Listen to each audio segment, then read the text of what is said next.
guys, Will here with W.T.F car reviews, and today we're going to be reviewing the all-new, fully redesigned 2023 Honda Pilot EXL. And a big thanks to Jackson at Love Honda in Homosassa, Florida for helping make this review possible.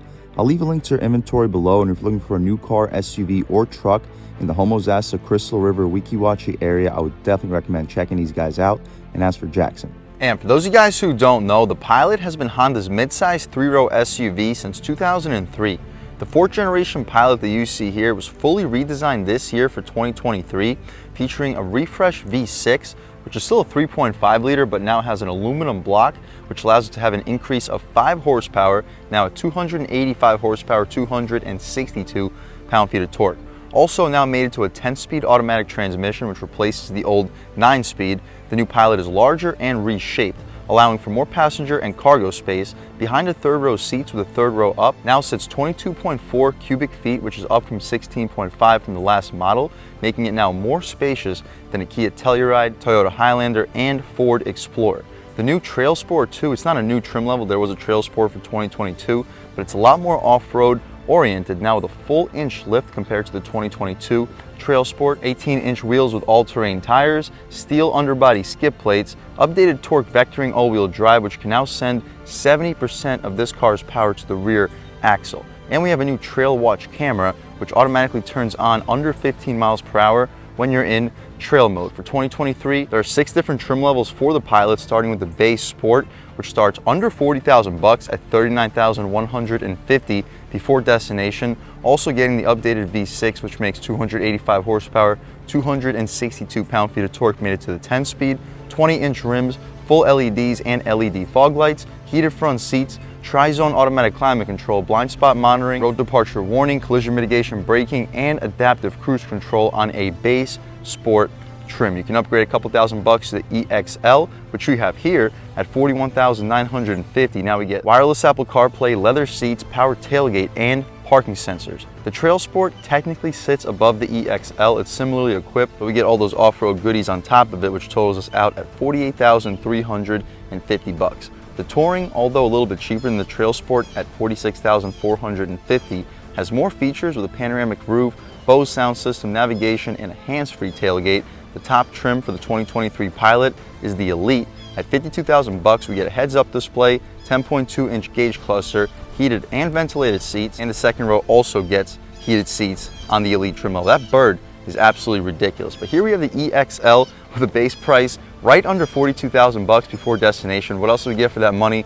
Let's jump right in. So up front, full LEDs for the headlights, and we get LED fog lights below, LED daytime running strip, and LEDs for the high and low beam, of course. Aluminum strip running through the front. Kind of reminds me of a Passport, the Honda Passport front grille. And the side profile here kind of reminds me of the new Grand Cherokee and Durango. Let me know in the comment section what you guys think, but I really like the design of this new Pilot, especially the interior. I can't wait to show you guys how spacious this thing is.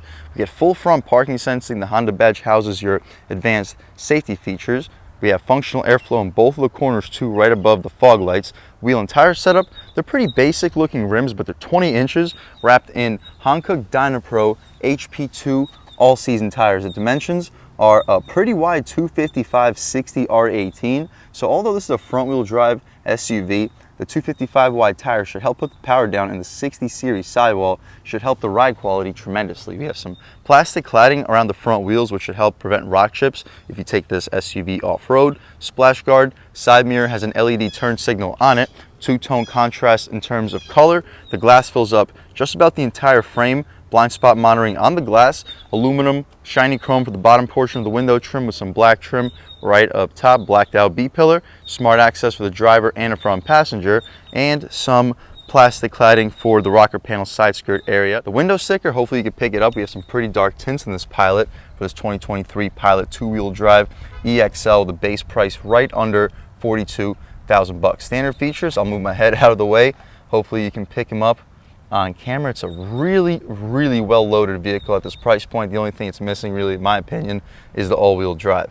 After a $1,295 destination charge, we're totaled out at 43,245 bucks. Fuel economy is good, 22 mpgs for this V6, 19 city, 27 on the highway. Out rear, Same rear wheel and tire setup. The only difference is the smaller brake caliper.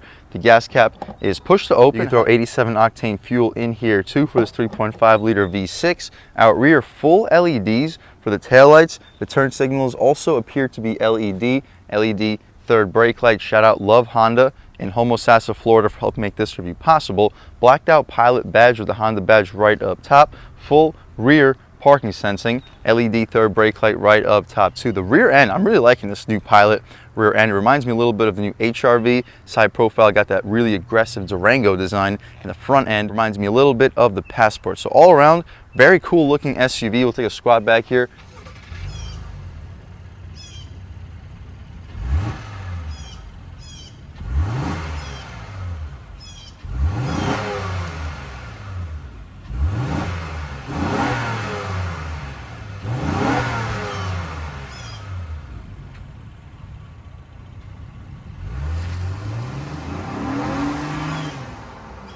Alright guys, that was the sound of the updated 3.5 liter V6 sold by Honda for the 2023 Pilot. It sounds okay, it's not very loud, but it has a pretty crisp note to it. Now making 285 horsepower, 262 pound-feet of torque, made it to this 10-speed automatic transmission and front-wheel drive. You can expect 0 to 60 a little bit under 7 seconds, so very competitive with the segment. And this motor is tried and proven, really reliable for the long term. I'm a little bit questioning of this intake design. There's no air filter from what I see. Let me know in the comment section what they did for the air filter. We have some intakes right up top for the hood too to suck in some colder air. No hydraulic struts. I'm working out my arm right now by holding up the hood, but what you see is basically what we get. We can shut this thing right up, take a step back, get a good look at the front styling one more time. I'm really liking this front end styling. The side profile, again, super aggressive. Taking a step inside, we can check out this interior and see what we got going on in this 2023 Pilot EXL, which in my opinion, probably the best value trim. Will turn these headlights off so it's not barking at me. But up top we have some soft touch materials, aluminum beneath that, gloss black beneath the aluminum, soft leather trim for the center, leather gushy soft armrests, auto one touch for all four. We can't roll them down right now because the window tints are fresh. 2 tiers of storage, 2 cup holders. You're not going to fit a large cup here. You'll fit some candies, maybe something you shouldn't be drinking while you're driving can also probably fit in there. But the storage itself is impressive. The sound system is a 240 watt 8-speaker system. Taking a step inside, no Pilot nameplate, but we get Pilot on the floor mats. As you see, leather seats with a little bit of cloth for the insert to soften things up a little bit. The seats themselves are unbelievably comfortable. The way that they are shaped here for the bottom portion really hugs you in. You don't even want to get up out of these seats. Well bolstered up top too. The headrest is decently soft, fully adjustable. You have lumbar control, recline, drop, lift, and you can slide the seats. Taking a step inside, we can see what we got going on in the value-packed EXL Pilot. So as you see, digital gauge cluster, it says Honda as it starts up. Engine start stop button feels pretty high quality, and you see everything fire right to life. But the first thing we notice is the new steering wheel. It's very thick, good 10-2 bolstering notch, 9.3 feels great too. Bottom spokes, there are 3 of them. It's very similar to the new CR-V steering wheel, and we get paddle shifters for this 10-speed true automatic transmission. But unlike the CR-V, the steering here is a million times lighter. It's not overly light. Honda and Acura always usually have very light steering racks. It's just the new CR-V has been a huge surprise to me with how good that car steering feels. But this is still a great steering wheel. On the left side of it, skip and volume controls, home, voice commands, and this adjusts your infotainment cluster. On the right side, adaptive cruise control, lane keep assist, active steering, and the cruise control buttons right up top. The infotainment adjustments, as we mentioned, we're currently looking at, press the home button, our fasten seatbelt sign, gauge display settings, warnings, range and fuel, speed and time, audio, phone, and navigation. We don't get navigation on the EXL, but if you did have navigation, we would have turn by turn. Here, just the compass. And we'll leave it here for the purpose of this review. Probably my favorite screen to look at all times. The V6 red lines at 6,500 RPM, digital speedo in the center, and 140 mile an hour speedometer. The stocks have a very satisfying click to them. Auto headlamps, auto high beams, fog lights too. On the right side, no rain sensing wipers, at least not on the EXL trim. The intermittent function in the center. To the left of the steering wheel, trunk release. You can turn off your traction control, and we have our latch for the tilt and telescope function. The latch for the hood release on the bottom. Hopefully you can get a good look at the pedals. The dashboard is all soft touch materials. The touchscreen is a 9-inch. Press this home button and you can see all the widgets that come equipped on this 9-inch touchscreen.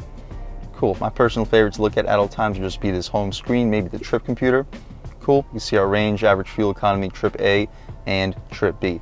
Beneath that, 2 air vents, different design compared to the new CR-Vs and Civics, but we have some actual functional storage here, which I actually prefer. Tri-zone auto climate control, both zones up front are adjustable, of course, automatically. Heated front seats, USB-A and USB-C port, and a 12-volt right next to it. Solid size storage compartment here too. You'll fit a pack of cigarettes in here with no problem, maybe a couple iPhones. Beneath that, you have a wireless charging pad with plenty of storage space all around it. The gear selector controls a 10-speed automatic transmission. We have drive and sport mode for the transmission. Drive mode selectors too. We have normal, sport, econ, snow, and tow mode. I'll leave a link right here to show you what the new Pilot is rated to tow.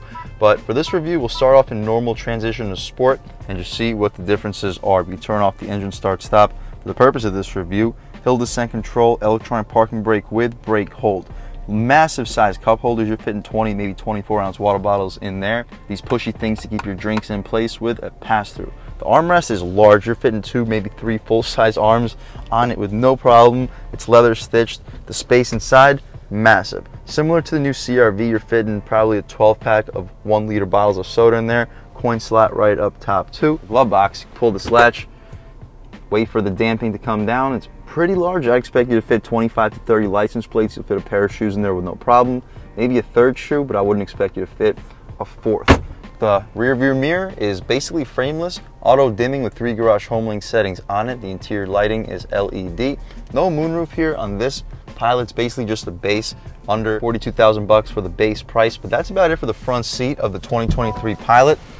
Let's hop out back, see how much space is offered back there, as well as the overall quality of the material. So up top, hard plastic, but we get a sunshade, soft leather trim for the center, gushy soft for the armrest, auto one touch, aluminum door handle, and we get 2 speakers on the rear door panel, still with 2 tiers of storage. The rear seats, look at that legroom, absolutely absurd. We don't get captain chairs, but the way that the armrest folds down, basically captain's chairs, you can recline these seats and slide them. Taking a step inside, we can really check it out. So my first impression, the legroom is impressive. We'll see if we can slide these seats back. Nope, this is the farthest back setting, but I still have at least 6-7 inches of knee room. Mat pockets behind both of the front seats. Headroom, I have at least 4 or 5 inches of it. 3rd zone climate control, air vents, of course, too. No heated rear seats, but that's available on the top trim Elite. This little arm, or not little, it's a very large armrest, has plenty of padding, storage in the center, and you can fit 2 16-ounce water bottles with a pass-through. Good spot for a phone. 2 USB-A ports too underneath that 3rd zone climate control. The interior light, you can't access it. I guess there's a button up front that I have to press for it to be accessed, but not a big deal. I'm sure it is LED. We can lift this whole column back up. It takes 2 hands, but we'll figure it out. Okay, there we go. Cool. Right back to where it was. We can check out the 3rd row seat, see how much space is offered back there, then check out the cargo space, and then take this car out for a drive. So we push these seats all the way forward, lift these 3rd row seats up. Nice. Headrest. Cool. Taking a step back here, foot on this little foot plate. Nowhere for me to really grab, so I'm going to use this interior grab handle. Okay, so the process of getting back here, comparable to a Highlander Telluride. I think a Telluride's a little bit easier of a process, but the legroom back here, check this out, with the seat all the way back. I still have space in the Pilot. Like the new MDX has 0 space compared to this. Headroom, I have at least 1 inch, possibly 2. The materials back here are hard plastic, but we get an air vent, USB-A port, and 2 cup holders with a massive cup holder. I don't know what size bottle is going to fit in there. That thing's absolutely huge. It's way larger than my fist. Seatbelt for the middle passenger. Cool. What you see is basically what we get. We can hop out of here with the press of a button. Boom, the seat shoots forward. And we can hop out of here. I'm actually really impressed with how much space was offered back there. I'm a full-size adult, a little bit over 6 feet tall, and even with the seat all the way back, I have plenty of space. I wouldn't want to sit there for long trips, but for long trips, they would just push the seat up 1 inch, maybe 2, and I'll be perfectly fine. Underneath the L is the button for the electronically opening tailgate, and back here, very impressive space. With the 3rd row up, we have 22.4 cubic feet of space. Part of that is health because of this massive secret storage cubby. Look at that thing. So if you permanently need the 3rd rows up, I'd remove this cubby permanently and just use this extra storage. We also get a cubby right outside of it. That's perfect for grocery bags so they're not flying around. 12 volt. Cool. We can drop these seats down by just pulling the latch, and And those third row seats recline too, so you can have a nice little lounge back in the third row if you'd like. We get a subwoofer back here too for the standard bass 8-speaker sound system, and overall very impressive cargo space. You fold those second row seats down, I'd expect you to fit an 85-90 inch TV. This is a massive trunk. The step-in is a little bit high. I'm a little bit over 6 feet tall, and I got a good 8 inches until I'm at the step-in. So if you have older or smaller pets, go with the CRV. The CRV is one of the lowest step-ins in the business, but for the family, tough to beat the new Pilot. You can press this button, shut the tailgate right up, take a step back, watch the process, and hopefully you guys see that Durango styling. Hopefully I'm not the only one that sees it. I only really see it out rear and the side profile. The front end styling, definitely nothing but Honda. That's about it though for the inside and outside of the all new redesigned 2023 Honda Pilot EXL. Let's take it out for a drive and see what it's got. All right guys, now we're just about seeing everything we need to see with the inside and outside of this all new redesigned 2023 Honda Pilot EXL. Let's take it out for a drive. And the first thing I notice, unlike the CRV, the steering in the new Pilot is buttery light. Not to say that the CRV steering is bad. I actually prefer the heftier steering, but this kind of feels more of a traditional Honda / Acura steering rack. The new CRV feels more like something you would get from Mazda. But taking a step out here, wheeling into it about a third of the way. Okay, good torque down low.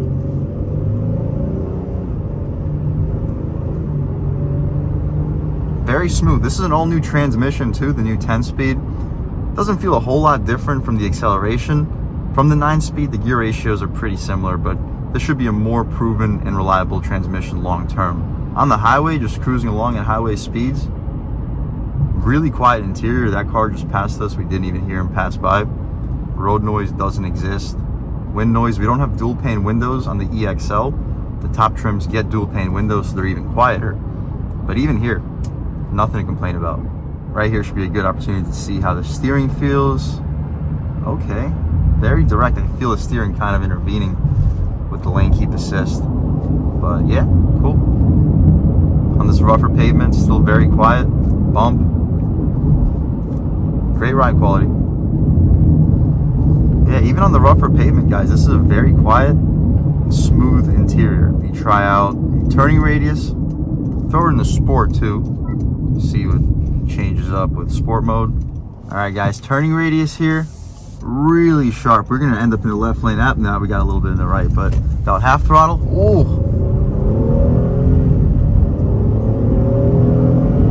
yeah, definitely gets up and goes. Really strong feeling engine. Might be underrated. I know Honda rates at 285 horsepower, but it feels like it could be stronger than that. Mid 6 seconds, 0 to 60.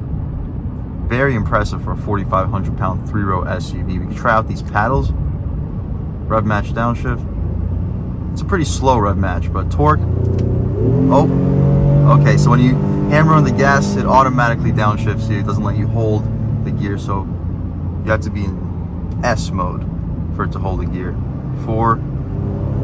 There we go. Good torque. Yeah, around 4,000 RPM is the meaty part of this torque band. And it definitely gets up and goes very well. And with these 255 wide tires, you shouldn't expect too much wheel spin either off the line. And in sport mode, we hold our gears. We're currently sitting in 5th gear on the highway, so we can take it out of that, throw it into regular drive, press and hold the right paddle shifter, and we return into automatic mode. And even in automatic mode, we're still sitting pretty high in the rev range, so I think it wants me to be sporty. We'll slow down a little bit. Try a highway pull. Yeah, it automatically downshifts for us too. And on the gas. Woo! Yeah, guys, not bad. This thing can get up and go. And it's a snappy feeling transmission too. But overall, if you're looking for a new 3-row SUV, you want the tried and proven reliability. You don't want a turbocharged engine, no CVT, and you want 3 rows of usable space for full-size adults while getting over 20 miles per gallon. This new Pilot is a great way to go. I love the way it looks. Reminds me of the new Passport up front. Reminds me of a Durango from the side profile, while looking super modern with the full LED headlights, daytime running lights, and full LED taillights. If you're looking for a 3-row SUV, not necessarily a full size because you want to get over 20 mpgs, I would definitely recommend checking out the 2023 Pilot and check out the EXL. This is probably the best bang for the buck trim. And huge thanks to Jackson at Love Honda in Homosassa, Florida for helping make this review possible. I'll leave a link to your inventory below, and if you're looking for a new car, SUV, or truck in the Homosassa, Crystal River, Weeki Wachee area, I would definitely recommend checking these guys out. And as for Jackson. And huge thanks to all of you guys for watching. I had a great time making this video. If you're new to the channel, please subscribe. If you've already subscribed, thank you so much. You guys know the channel is just not possible without you guys, and I really appreciate the constant support. But again, if you haven't subscribed yet, please subscribe. Leave a like too. It really helps me out the YouTube algorithm. That's how these videos get promoted to new people. Leave a comment. Let me know what you like. Let me know what you don't like. Leave a comment. Let me know if there's any specific cars, SUVs, or trucks you want to see reviewed on this channel. Let me know what the trim levels are, and I'll definitely try getting those videos for you ASAP. But other than that, again, thank you guys so much for watching, and I hope all of you have a great day.